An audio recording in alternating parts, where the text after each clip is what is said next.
Welcome to My Favorite Things, Bodie Johnson. Thanks for being here. Thanks, Brendan. Can you tell us a little bit about who you are as a person? I think I would answer that more recently is I'm a guy who's trying to chase joy. My old Mm, mentor has brought that very face forward into me, so been that's been really present recently in the last couple of years. So I'm a dad who's trying to chase joy at all times. As mentioned, I'm a father. I'm trying to be the best husband I can be, and I think also answering that more recently, I'm a person who loves their job. I know that I may not be the needle in the haystack necessarily, maybe amongst you, because I know that you love what you do too. But I've been taking a lot of pride in that I love my job. 21 days out of 22 kind of a scenario. whoa. And I don't even know what my job is half the time because my days are so fun and there's a hurricane of fun that happens around. But mostly, I manage musicians. I run an artist management company out of Denver called Back 40 Management, and I have five musicians, artists that allow me to join them in their company to help run their business and produce art and commodify or exploit art in a very safe way to our friends, to their friends, to the fans that don't know them yet. And I have a staff that helps me do that. And in addition to that, I also run a music supervision company, which in another word is sort of, doing the licensing and song exploration to make soundtracks for films, commercials, etc. I also do that with my crew here in Denver, and that is called Big Drop Music. And that's how we met, was getting a Yeah, song for a film that I had a budget for. that's how you met me. I met you because I've been stalking your Friday emails for years prior and your Instagram for years prior. Oh, okay. That's So I've met you without your acknowledgement. that's parasocial. Yeah. Okay, so as you know, the concept for this podcast is you bring a list of five of your favorite creative works throughout your life: Yeah, music, movies, books, whatever. It's a very broad definition. And we're going to talk about them. Are you ready? I'm ready. Lay it on me. Okay. Number one, Paul Simon's Graceland album. When did you encounter this and why is it important? I remember the first time my mom played this. I grew up on a farm outside of Greeley, Colorado. And in the 80s, there was not that much vinyl present in my life, but my mom had this huge system because that's how they were back then. And I remember on the weekends we'd be playing around the house doing chores and stuff, and there was a few artists that she would consistently play. Um, Soundtrack to Dances with Wolves, probably some Scottish songs here and there, or whatever. And then I always remember Beatles, and then more specifically, the first time that the needle hit on Graceland, Paul Simon. It was one of the first albums I can remember, which I think formed the foundation to how I attack music now. Is I remember not wanting to skip one song, and I know there's the whole concept of now no skips. Some of my favorite artists still, I don't necessarily want to listen to every single song on the album, and Graceland was that first for me when Boy in the Bubble came on, and then all through the album, I, got frustrated when the album was over, and I brought a lot of joy that the album was restarted when she played that. I don't know the exact year on that. I know that it was probably in 87 or 88, give or take, that there was, a year lapse or something that when that album was made and it came out into production.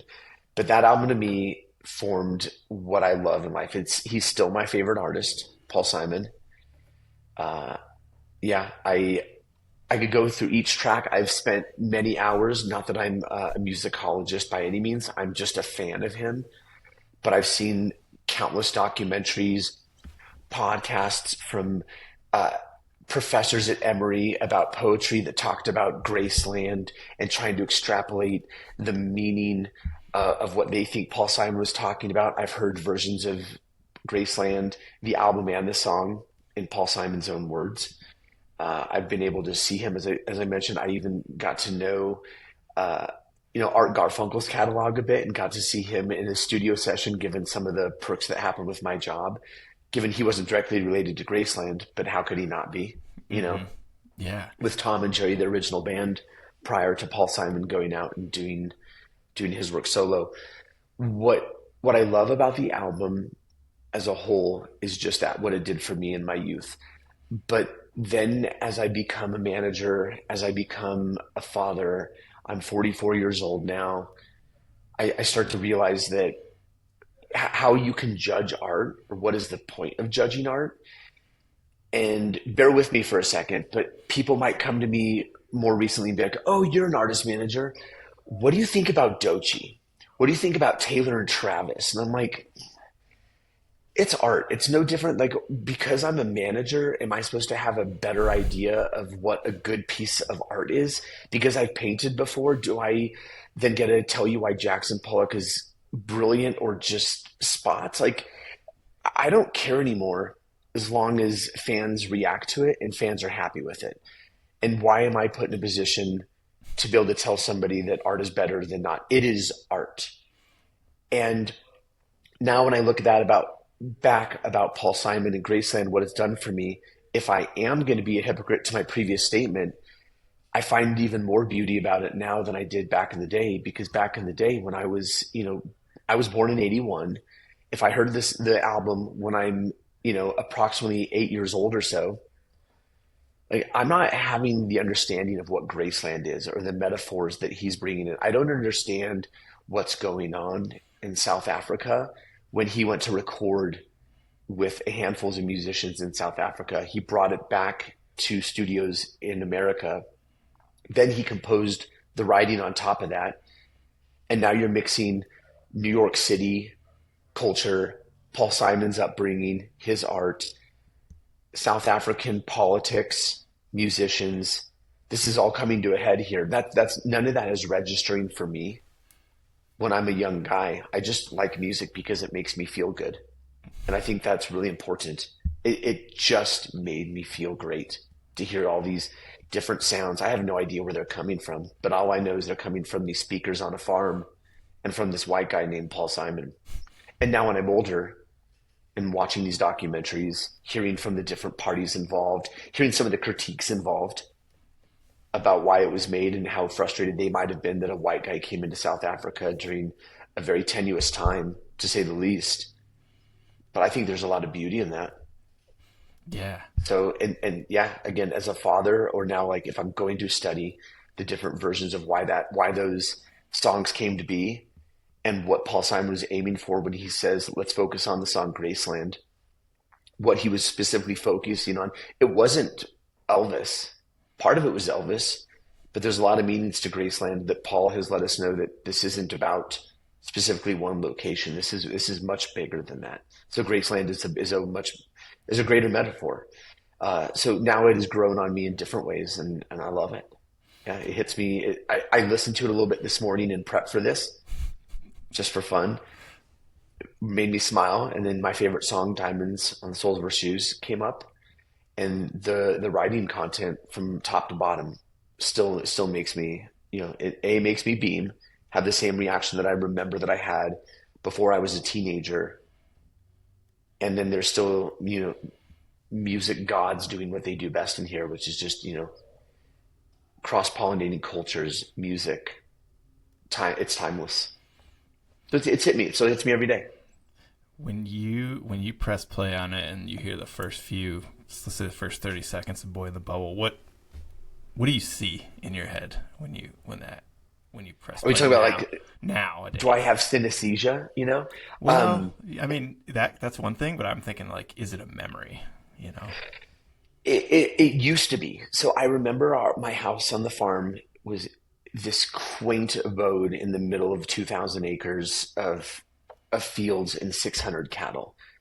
But I remember the shag carpet. I remember the smell of the stereo. I didn't know what it was at the time, but there was like this dry eraser, and I smelled that and I found out it cleaned vinyl. But I had no idea when I'm 7 or 8 what's going on here. But I remember our house. I remember the light coming through the windows. Like I remember all those things, and that's arguably for almost any song that has made an impact on my life, which are thousands. I may not even remember the artist or the song title sometimes. I can tell you the first time I heard that song. I know right where I was at when I heard Counting Crow Sullivan Street, some of these bigger songs throughout high school, in my Rusted Root, my Whiteside Panics as I'm growing up, my Mannheim Steamrollers, etc. Like I know right where I was at this entire time. Same with Paul Simon. I'm just in the house getting ready to go do something, but I remember running around Erich's very tiny living room on that farm, and the speakers in my mind took up, a fourth of the room kind of scenario. And now when I listen to it, my mind goes into no different than when I hear Peter Gabriel, Sledgehammer in Your Eyes. My mind goes into, I'm trying to imagine the production that was happening with that song. Because one thing that I love about some of my favorite albums, including Peter Gabriel songs, Nine Inch Nails, some of the reasons I'm appreciating these are the mass amounts of production, no different than, what was going on with the Beatles. But again, Graceland, the production on that is so thick, and watching the documentaries, I'm remembering now when they were reversing some of the licks to make You Can Call Me Al, when they were taking a lot of the musicians that were recorded in South Africa, bringing some of them back to New York, trying to lay down new tracks, and watching just like creative happenings happen. And I love how music can happen like that. I deal with that a lot with my artists now, and nobody has a set plan. And I was like, well, maybe the gods back then did too, and they didn't. They're just trying to create. And that brings me, not to keep using this word too much, but it's present in my life right now. That brings me a lot of joy to think now, not only how it hits me, but how it relates to my job. And that back then they were still doing that. They're just trying to figure out art. Yeah. And that's what I do. I commodify art for a living. And I mentioned it earlier. Is that wrong? No. Because I think, again, some of those words can have a negative context on them.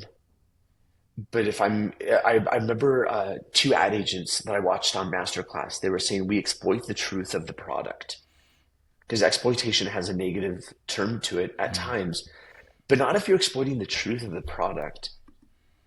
And if you're just trying to bring the essence, the truth of that art forward, no different than Warner did with Graceland back in the day, who distributed it and made it into a vinyl that changed my life and millions of others. That's a great. I'm glad and proud that somebody did that back then. That Paul Simon led that charge. Yeah. That my artists are doing that on a daily basis too. Yeah. Yeah. Can you imagine being in the room when one of those moments No. happened and just being like, "This is good, isn't it?" And looking around at other people, going, "That was incredible, wasn't it? That just happened." And yeah. I'm not all too often in the studio. And I was not most recently, but a year and some ago, I was with one of my artists, Langhorne Slim, and we're in Peter Frampton's studio. And we're just like, the guitar's hanging there. And my artist but my business partner, my friend, Langhorne, Sean, is recording his new art in these areas with different engineers that are doing what I have no idea what they're doing. I know what they're doing. I don't know how to do what they do. And then watching them come back out from the recording studio, and they're coming out to the soundboard, to re-listen to what was just recorded. And then there they go. They sit with his son, his wife around, two other musicians, and then they rework a chorus in a matter of seconds. And here I am trying to figure out like what Excel sheet looks the best, and column B, and then here he is creating something completely from scratch. And then they go back in and lay harmonies and new art. And I'm just watching that as a wallflower is so crazy to me, because I'm not an artist, but I love watching what artists can do and how they create. Yeah. And that was my piece of like, gosh, imagine if I would have been in either of those studios up in New York or South Africa, when they're just trying to figure stuff out and have fun. Yeah. Okay. Moving along. Okay. Number 2. This is a movie called Alone in the Wilderness. And this is not a super famous film, maybe just to some people, but can you just kind of explain a little bit about it, the premise of the film, and then your first memory of seeing it, how old you were, and where you were. Yeah. Growing up on the farm, we don't have cable back then. It's you walk up to the TV and you turn your PBS. My father was a farmer. He loved camping. He was great building, constructing with his hands, a jack of all trades. And around middle school, there was a show on PBS, Alone in the Wilderness, and it featured this old man who, when I initially absorbed it, I thought he was just an adventurer, an old man who wanted to go live by himself. I had no idea that he was a married man. He had children, but apparently, I may not get this exactly correct because I don't remember the full backstory of why this film was made, but he needed to go find himself. He was at a place in his life, and he's an older gentleman. He went to remote Alaska with no tools or electricity. He only used hand tools. And he started from the land, found his location, and he built this two-spec, beautiful, dialed-in cabin that could seemingly last the ages. And then he built elevated food storage sheds. He doing all this with hand tools blew my mind. Now watching this as a younger kid, none of that's really hitting me. But what I remember first time seeing it is like this. He's just exploring. It's a beautiful scenario to explore. And I'm sorry I'm at a little bit of loss for words on this, but it hit me in a greater sense because of what happened later. Of like inspired my dad and my best friend's dad to go build a miniature version of this just to see if they could in our backyard. And they got logs. They used a few electronic tools just to figure out how to plane the wood correctly and build like a 3 foot by 2 foot version of this log cabin in our backyard. And then I started noticing as I got older, my dad gave me the DVD he had found. Again, it was originally out on PBS. I believe his sons put it out on a DVD, and it almost became like this lullaby at night when I was in high school and couldn't sleep. I would go play this after a night of partying or a soccer game or something, and I would just watch this gentleman build in the Alaska wilderness. But it wasn't just building. He took out one of those old school VHS, put it on a tripod, and pressed play and filmed his daily life. He would go fishing. He would crush berries to make jam. Every couple months, a plane would fly in and drop off socks and a couple other like necessities.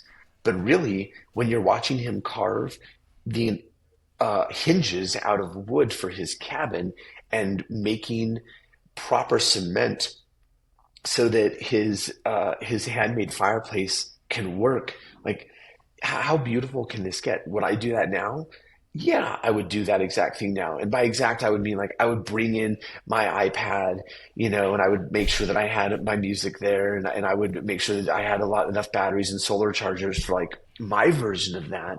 But this was happening when somebody was just trying to like make life much more simple and go hunting and live off the land. Not fully. He could always resort to not, but it was just my first glimpse into like men are pretty powerful in creative, and we can do this, and life can be much more simple, and you can still get a lot of enjoyment out of that.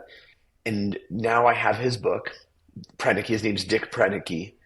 My dad took my brother and I in Fort Collins a few years later to listen to a speech from him and about his experience with that. Still didn't land until I'm more of an adult, but I always loved the film. And it's on YouTube now. There's different versions of it because they've done a couple follow-ups. So you have to look a little bit to find part 1 and part 2 of the original film Alone in the Wilderness. That's how it hit me. Yeah. Have you? We have a cat. Wait, sorry. We have a cabin now. We didn't grow up with a lot of money. My dad purchased a cabin years later when I was out of college because it was in the mountains. It's now essentially in between Lyons on the Peak to Peak Highway in that area. And the cabin existed. It was an original hunter's cabin from the early 1900s that some lady in the 50s and 60s turned into sort of a house. It has electricity, no running water. And when my dad and mom purchased it, we stripped it all, and we found that from the core of the bones of the house were just rotted. And my dad and me, but mostly my dad, spent years taking that house, the cabin, down to bones, and now it's just a simple cabin. Wood on the exterior, interior, top to bottom, wood burning fireplace, electricity, no running water other than the creek in the backyard and the St. Vrain River across the street.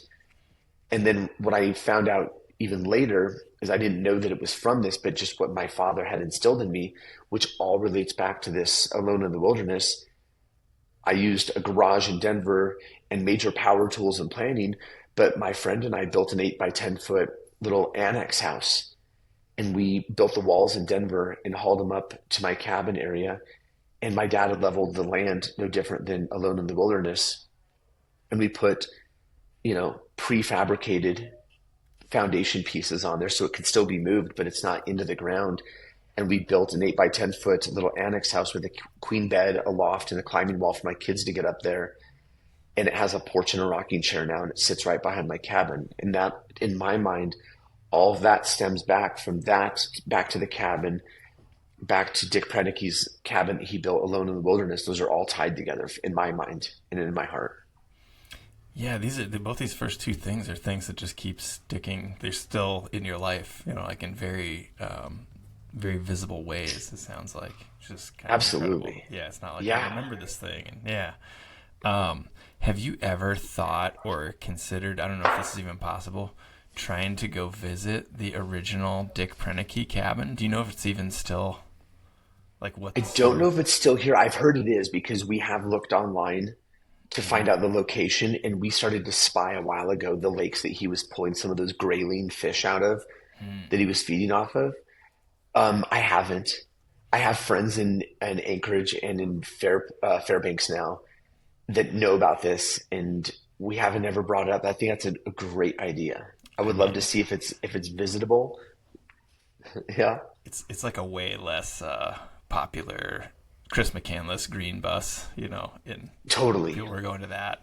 But yeah, you're like the old guy version of that, Dick Prenicke. But no different than that. My brother saw Alone in the Wilderness, and he wanted to then visit Chris McCandless's original bus, which he did. Yeah. It took him several days in Alaska Wow. before they had moved it. I know they hauled it out via helicopter. Yeah. Right when I was in high school, he was in college, and he and a buddy that was in Anchorage, they went out and visited and spent a couple nights in that bus. Oh, wow. Yeah. Wow. Huh. Before Yeah. everything big had happened, and no one cared the bus was out there. Yeah. Yeah. That's amazing. Okay. Number 3. And I like this one because it's when I first started thinking about this idea, I was like, oh, people will bring books, movies, whatever. And this one is a photo it's a photo of you and you explain it actually. Why don't you explain the photo? It's a photo of my wife and I would say almost a decade before we really had eyes for each other and decided that maybe we were compatible. My wife and I used to work at a summer camp. She was a backpacking guide, and I was the ropes course dude. And we were just friends. And years later, we started dating, and we eventually got married, and now we have 2 children. And we were looking at old photos, and I not really remember taking this photo, but it was at the sunrise on Mount Blue Sky, what was then Mount Evans. And in the mornings, we would take campers up to the summit of Mount Blue Sky, and we would watch the sunrise come over essentially Denver. And someone had snapped this photo of us, and to find it over a decade later in piles of photos when we're cleaning out our houses and moving.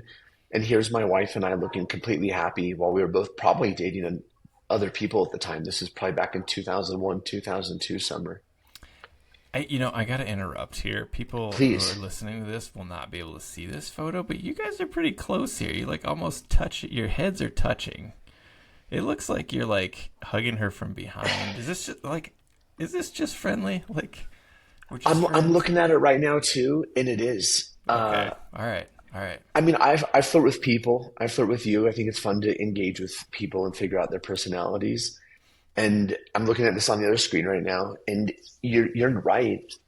Had you not known we were a couple in this photo, there was not one moment that we decided, or even I would guarantee, speaking for her, that we thought about dating one another while we were in college. Hmm.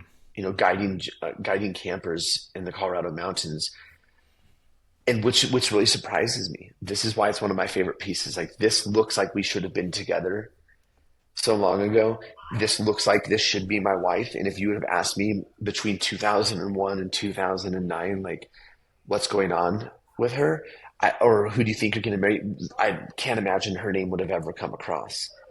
And then immediately, a few years after that, after she had left Colorado, she had gone to PA school in Atlanta, and then she had moved back to Colorado. I was working at an ad agency with my now brother-in-law, but the gentleman dating her little sister. And he was like, we should all hang out. She's back. And I had no idea that my wife was into biking, into fly fishing. She'd grown up a fly fisher person. Future wife at this point. Correct. Yeah. And so when he was like, we should all go to Ray LaMontagne together. I know that you're going. I was like, what a place for a great date. One of my favorite artists of all time, but probably not the scenario for the most happiest of songs, you know? And here we are at Ray LaMontagne.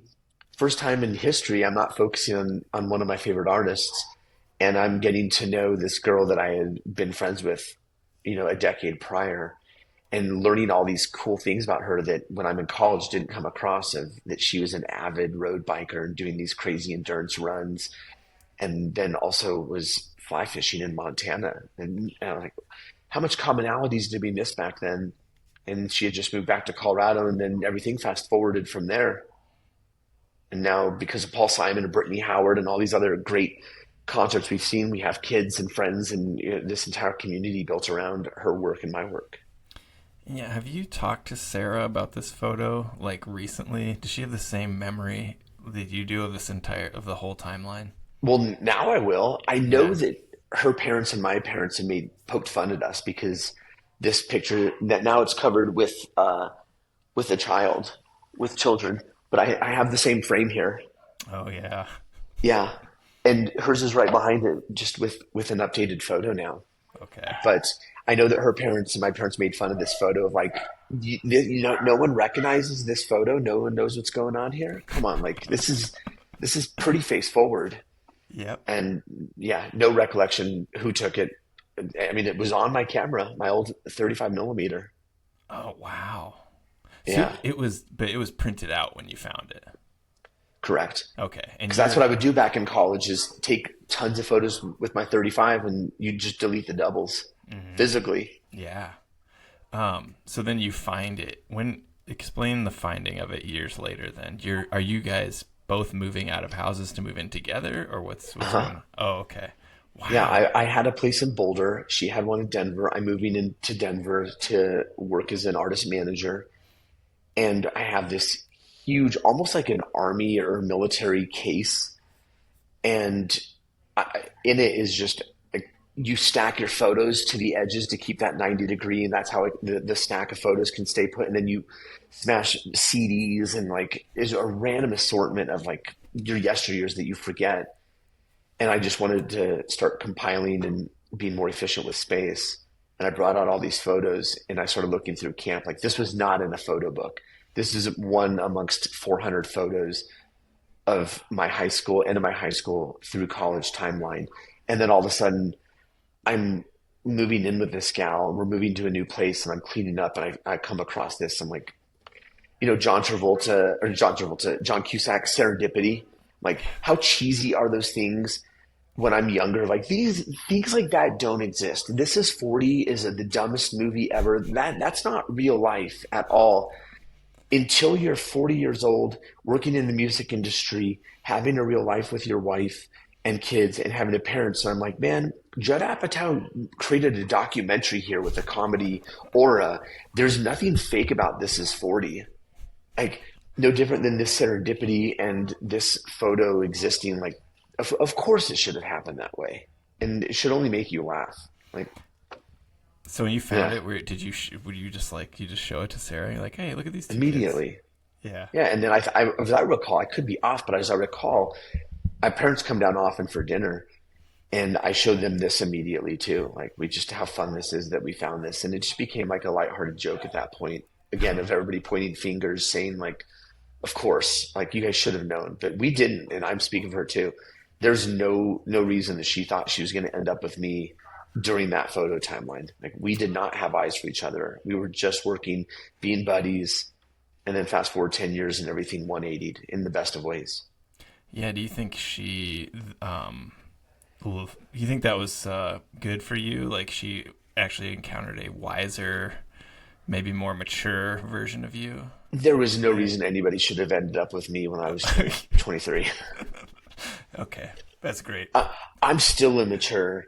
I still, like, we could go on that for a whole other podcast, but Uh, like, there's no reason I was husband material at age 23. I had no idea what I wanted. I had puka shell necklace, you know, don't beat hidden yourself up too underneath bad the for that. photo. That's just like, oh, I'm glad that's not in the photo though. That's great. Yeah, but like Yeah, that was just I a still thing get then. ribbed for that left and right. It Yeah. was a thing back then. It was fine. Hot Topic by Puka Shell Necklace. Yeah. I'm still trying to find my ground, but it's much more firm than it used to be. So the existence of that one chronologically works out in our timeline here. Oh, yeah, yeah. But it coming back in is jumping forward a little bit. So number 4, there are 2 items from Shaky Graves. Can you explain? Let's do. Should we do the song first? We Is should that do the song first okay? because All we're right. going in exact chronology. And Okay. I know we might be cheating by the five, but this is 4A and 4B. Okay. All right. Yeah. 4A then. So as I'm moving in with Sarah, my wife, we used to throw these house concerts, and it was just to bring friends together. I come from a lot of the background that you do, Brennan, of like just bringing community, a lot of athletes, creatives, people that inspire me, no different than probably any other person. And I would start to, I would say, hunt these cool musicians that maybe had a Sunday night or a Monday night off.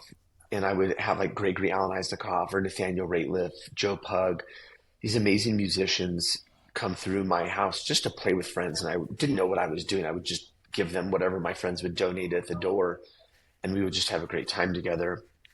And my first big concert that changed my life moving in with Sarah right after this photo was discovered was we had this artist from Austin named Shakey Graves come and play our house in front of, I think, maybe like 48, 49 people. And uh, fast forward a year after the first house concert that he did in front of my friends and I started getting more deeper into management and being able to maybe look at my own artists and building up my own resume and clientele. And he came back to me and he was like, his name, I call him Alejandro or Ollie. A lot of people call him Shaky or Shaky Graves. And he was like, I just can't control my business life anymore. There's too many emails.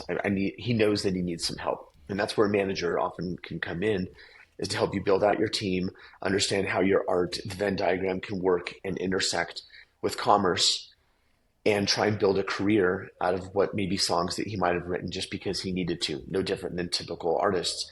They don't create this in hope in with an intention of selling immediately.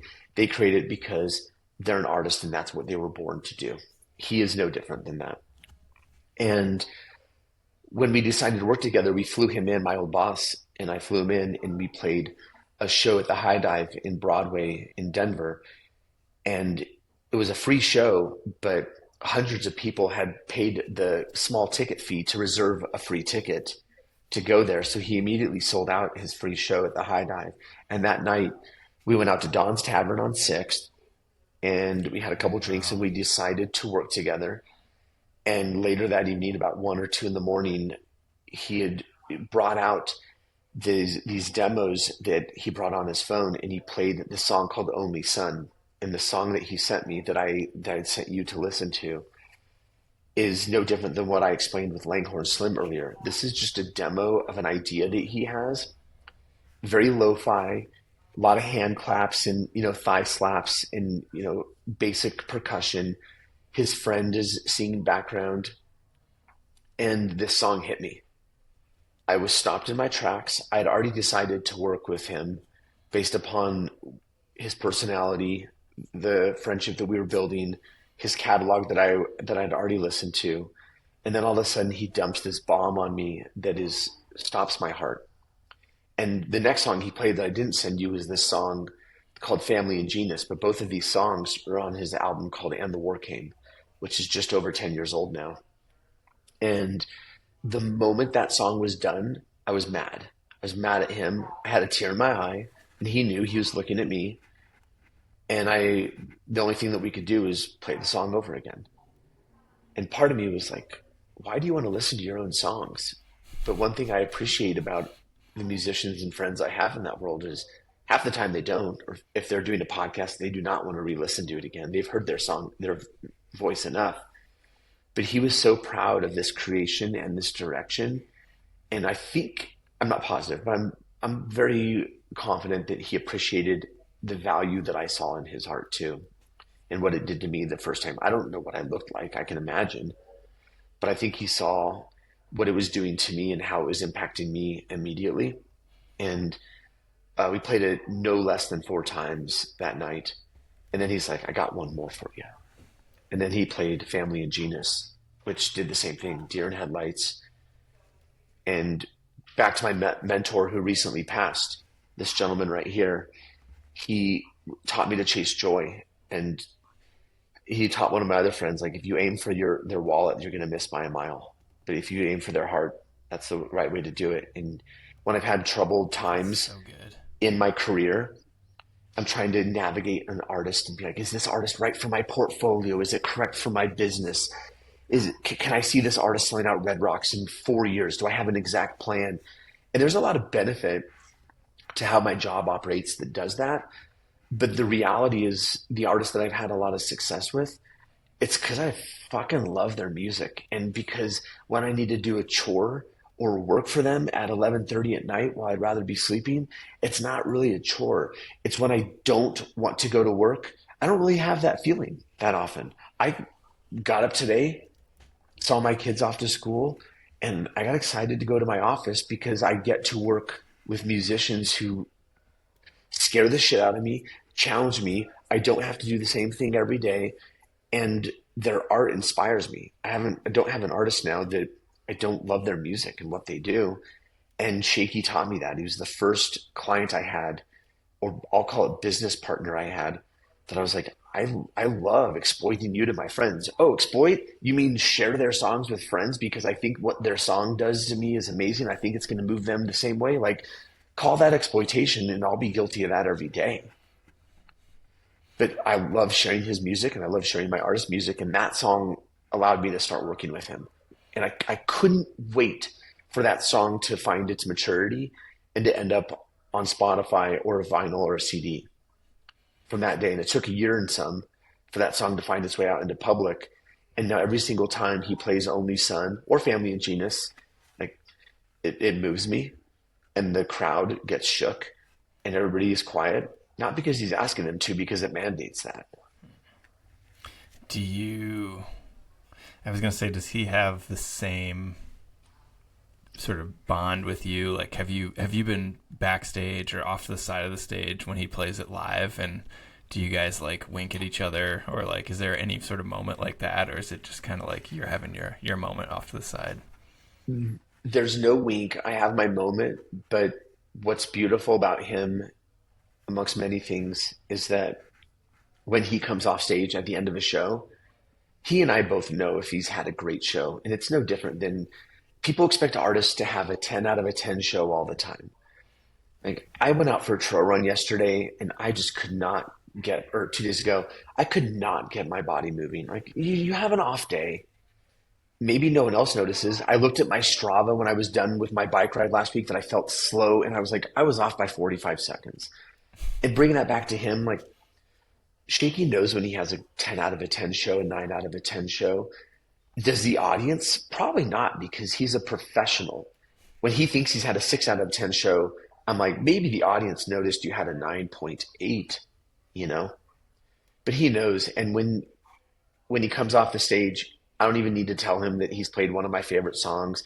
He'll make fun of me, be like, I know that you like that set list. That's your kind of a set list, you know? He didn't make it for me by any means, but That's what he chose to present to the audience, or more likely, it's what he chose that he felt that night.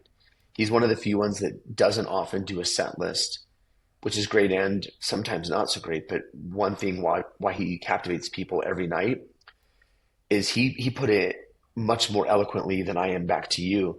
But some fans, when they ask, like, what do you want to hear tonight? And fans like say their favorite songs. He's like, I don't want to do that. And part of me is like, oh, Jesus. But part of me, and one time he got in a dialogue with a fan and he was like, you don't go out to dinner every night and order a hamburger every night, do you? They're like, no. And he's like, well, I don't want to play a hamburger every night, kind of a scenario. That's how I took it. It's like, I want to give you some variety. I want to give you what I'm feeling.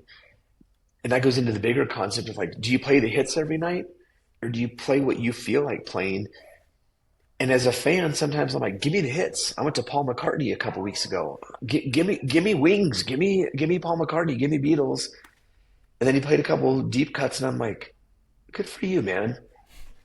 Like, now I'm on the same train as Shakey is on. I'm like, I can't. I paid to see your ride.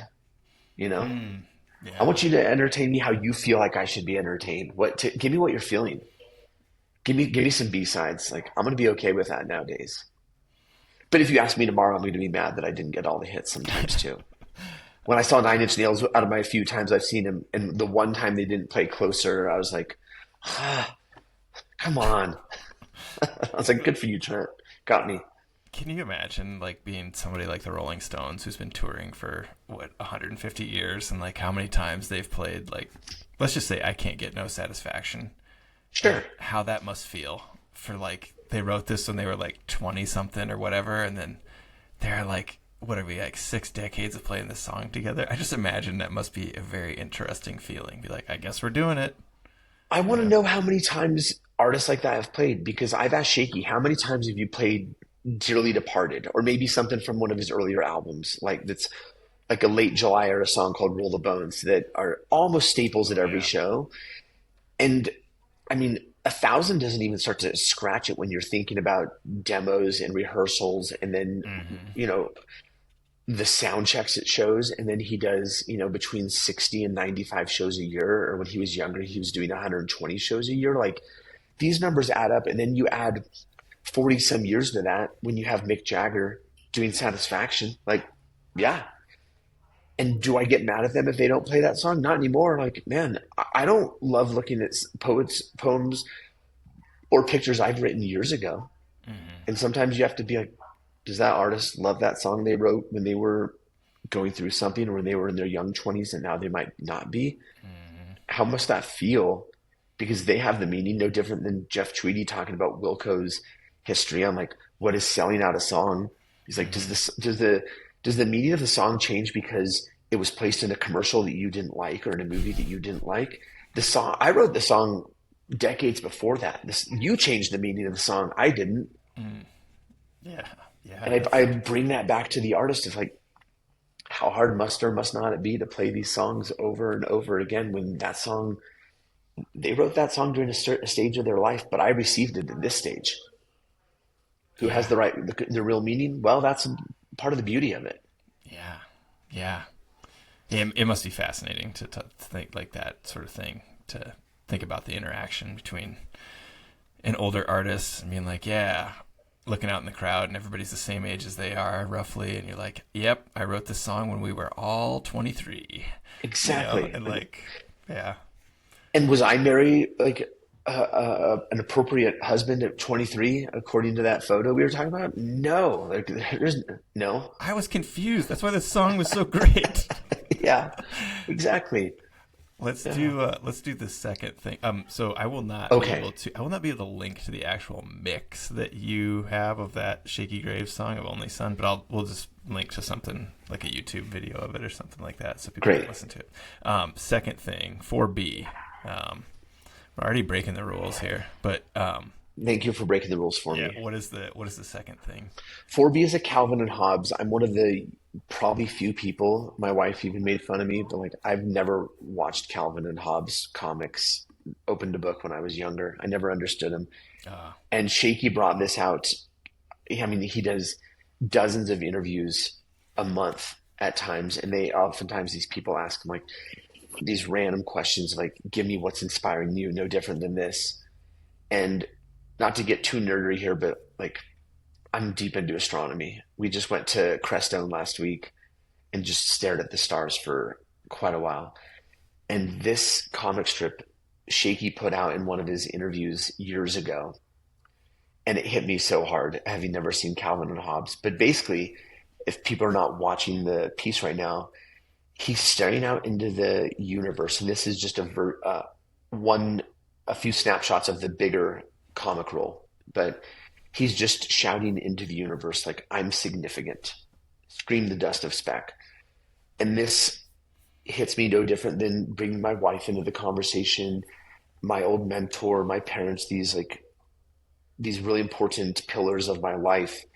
And here I am looking into the ether with my kids, and we're talking about astronomy, or with my wife, and like, man, I'm seeing these stars that are millions of years old. The star could have been extinct already, and I'm just seeing it for my first time now. What is my role in life? You ask me that when I'm 23, I have a different answer than when I'm watching the movie This Is 40, than when I'm now 44, and I have a wife and family, and a paycheck might mean something different. The world affairs means something different to me, certainly, than it did 6 months ago, yet alone 2 decades ago. And this comic strip is that. It's like, I don't matter. What I do does not matter at all in some view, because this is going to go on for eons after me, and it's already been going on for eons. And what's the point that my 102 years, if I should be so lucky or unlucky to live that long, is like, what change can I make? And then therein lies the bigger question of like, what change can you make? And you have the obligation now and the duty that if I can do something and leave a better footprint, if I can inspire my son or daughter to be their best, if I can exploit my artists for some of my favorite emails I get from fans. I'm like, my wife works in an ICU, and she's had decades of emergency room experience. And she comes home and she's like, I had parents yelling at me because she was resuscitating one of their children who did not make it. And this is a constant story for my wife. A high percentage of her patients do not survive. And here I am working in the music business. And sometimes I belittle myself and be like, what I do is not that important. Our job is to have fun. Our job is to make concerts. And then the other piece of it is I can see what you're doing, because you're right, Brennan. I get fan mail, and then I recall like, dude, I have so many fan mail, not to make this so surface level, but like, songs have saved people's lives before. That's exactly Songs what I was have gonna say. moved me to have my greatest trail runs ever. Songs have moved me to dance in my wedding in an awkward fashion. But these songs can impact people no different than a different version of medicine. And like, I shouldn't say that about my job. Like, our job is to create emotion. And where can emotion go? It goes into the depths of the atmosphere, into the universe, more than anybody can calculate. And no different than this comic strip. Like, I have to understand that I'm not significant at some points. And at the other times when I'm trying to be the best at, or if I'm in the biggest lull of my life, and parenting can be so hard, or being a good husband and partner can be so difficult. Like, you've got to try. You've got to make you got to try. We're all just trying our best. One of my best, not to get all sentimental on some of this crap, but like, my best friend had a son before I did. And I was like, what was the biggest change you've had? And the two answers that came back was, George Clooney put it the best, is he was like, you have this house full of love, and you didn't realize, like, you love your parents, you love your friends, you love your wife more than, you can't explain it, but you love your wife more than anything. But you didn't know that this whole other room existed in your house full of love, and you didn't know that that kind of love existed. It's not more or less than your wife or your parents and your brother, siblings, or friends, but it's just a different kind of love that you can never explain, and it's more powerful, and the room was bigger than you ever thought. And then my other best friend was like, what was the biggest thing that impacted you? And he was like, man, I used to hate when somebody cutted me off on the road. And he's like, now I'm just realizing that dude probably is a dad, or he has a dad, or he has a brother, and he's just trying his best right now. I might have had an off day. He's not being an asshole. He's not a dick driver. he just made a bad move. And I used to get mad at that person. Maybe he wanted to flip that person off. And he's like, what's the point?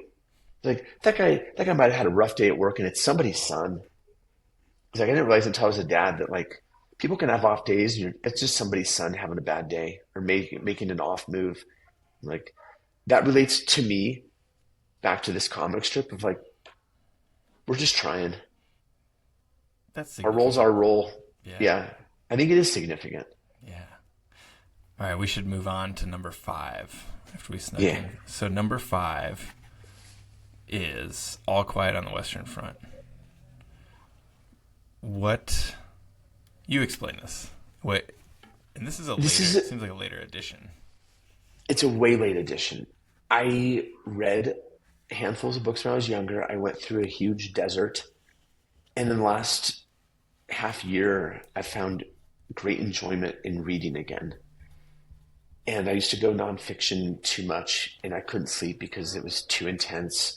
Criminology books, some astronomy books, etc.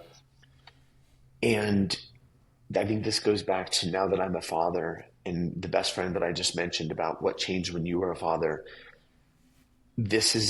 Comes to me at maybe an apex or more of a crossroads with what's happening politically with me.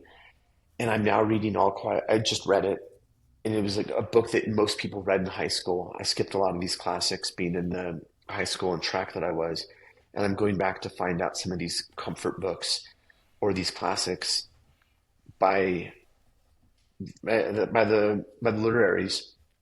And I read this book, and I was put on my heels immediately of how true it's not I think people call it a memoir. Some people have even called it a work of fiction, depending on what side you're on, because this book had some significant ripple effects in Germany during the Nazi regime, with how is it considered propaganda.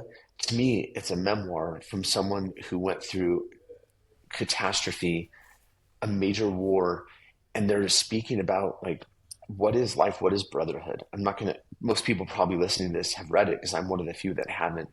But what hit me so hard is one of my best friends that has served in the military. He's trying to grapple with what he's been doing politically. He's on the same, very similar to how I am, and he's having to come to grasp with what he did and why. What was it worth it? His time in the military, and the two things that and I already read this book, but he talked back about were Ken Burns' Vietnam and this book, and it's no different than while he's on the battlefields, just being like, I'm just a guy trying to survive. No different than the comic strip. Should this person have been my enemy or foe? Like, or my friend or my cousin? Like, where are they on this spectrum of good and bad, other than I was put into this position and they were put into that position? And me taking that book and the thoughts that were going on the battlefield from this author about how difficult and tenuous and precious life can be, and that someone should be your foe or not, depending on just the circumstances to which you were born, are no different than how I'm trying to be a father to my son and daughter of like, you're privileged because you landed here. I'm privileged because I landed here too. We are no different than anybody else, hopefully. We were born in Colorado. That's our difference. We got lucky. That guy didn't, that girl didn't get as lucky. Back to this book, it made me feel all the feels of what true emotion can be that I will hopefully never have to experience, because I'm hopefully never going to be in a war, nor will my children. But the sentiments from that he extracted from the battles and just trying to survive and do his best, I can relate to pieces of those in a very comforted level of a house that was built for me, that I got lucky enough to land in Colorado, and I'm working with art. But I can still get emotion from this gentleman from decades and decades prior, battling for his life. Yeah, yeah. There's a lot there. I think of this line. It's from a Murakami story, Abandoning a Cat, and it's like, no one can choose the time you live in or any of these circumstances. You just do the best. That's me paraphrasing it. He puts it way more beautifully, but it's more along those lines. I'll try to dig it up for you. And I'm gonna send you Jose Gonzalez. You can't choose in what fashion or form that you're born. You can Like, just choose with what you do. But I'm going to send that song to you because that is no different, no different of a concept. Like we got planted here, and we got to make the most with what we can. And everybody's just trying. I don't let my kids, I don't let my kids kill little bugs and stuff because we're trying to teach them that ant is just trying to work and go back to their family. Like, don't disrupt that. yeah, Like yeah, they're trying to be significant for their role. You be significant for yours. yeah. Boy, I think that's a great note to end on. Man, thanks so much for doing this. I appreciate you so much, Brendan.